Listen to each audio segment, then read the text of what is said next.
Good morning, Flagler County. I'm Rich Carroll. You're listening to Flagler's Morning News on Wednesday, November 22nd. What you have before you, as has been discussed, is a proposal for a New Year's Eve fireworks display. In a unanimous vote last night, the Flagler Beach City Commission greenlit a $35,000 New Year's Eve proposal to initiate midnight fireworks from the pier. City Manager Dale Martin, who got the job in late July, started asking around about Flagler Beach's New Year's celebration. What do you do as a community on New Year's Eve? And basically the answer was we don't do anything, which seemed out of sorts with the way that I've come to understand the culture of this community, that it seems like it's a festive, I don't want to use a party town, it's a festive town. The approval brings an end to a 4.5-year absence of fireworks in Flagler Beach.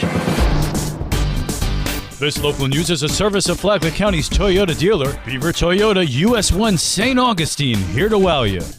Not only did this guy endanger his own life by taking poison and driving, but he endangered everyone else's lives on the road. That's Flagler County Sheriff Rick Staley highlighting a notable arrest that happened over the weekend involving Michael Priotti. Some of the notable arrests was a driver that was slumped over, passed out behind the wheels with a needle stuck in his arm, taking drugs while he was driving. He was ultimately arrested for possession of fentanyl, methamphetamines, cocaine, Suboxone, and drug paraphernalia. And then additional narcotics were found in his sock during the standard x-ray as he was being arrested. Priotti was one of 10 people arrested last weekend, including Donovan Matthews. In another incident, road rage incident that resulted in an individual being unable to control his temper and actually rear-ended the other vehicle that was involved, resulting in a physical fight. And finally, Philip McGraw was handcuffed in a bizarre case. An individual that did a burglary into a home and battered the individual owner, which was a former acquaintance,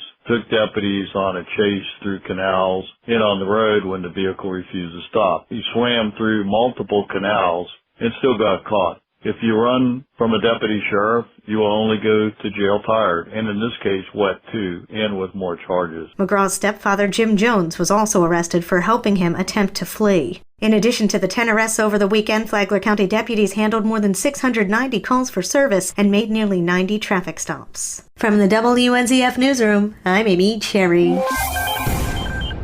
Nationwide, AAA projects the third busiest Thanksgiving on record, with an estimated 49.1 million Americans forecast to take a road trip. Combining cocktails with crowded roads can be deadly. During the Thanksgiving holiday weekend, just from 2017 to 2021, more than 830 people died in crashes involving a drunk driver. Mark Jenkins of AAA. If you plan on drinking alcohol or consuming any impairing substances, make sure you have a plan to get home safely beforehand. That means identifying a designated driver or programming a ride-sharing service into your phone. Just whatever you do, don't drive impaired. Every year, so many people are killed because of impaired drivers. We don't want you to be a statistic. To prevent injury and death, Jenkins adds AAA is here to help. And that's why AAA is offering the Tow to Go program. We're that last line of defense. If for whatever reason you're tempted to get behind the wheel, don't do it. You can call AAA. We'll dispatch a tow truck out to take the driver and the vehicle to a safe location within a 10-mile radius. This is a free service, and you don't have to be a AAA member to use it. The Tow to Go campaign is active from 6 p.m. tonight to 6 a.m. on Monday. If you need to access Tow to Go, call 855-2, the word TOW, the number 2, and the word GO. For Flagler's Morning News, I'm Karen Johnson.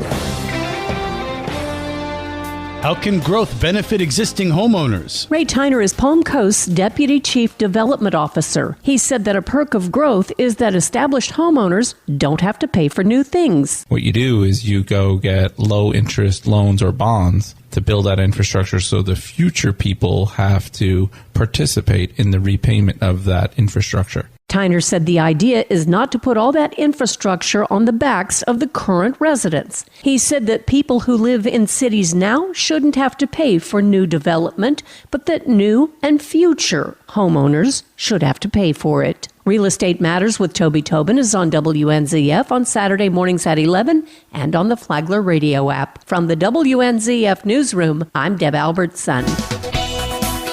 And now you're up to date on Flagler's Morning News. I'm Rich Carroll.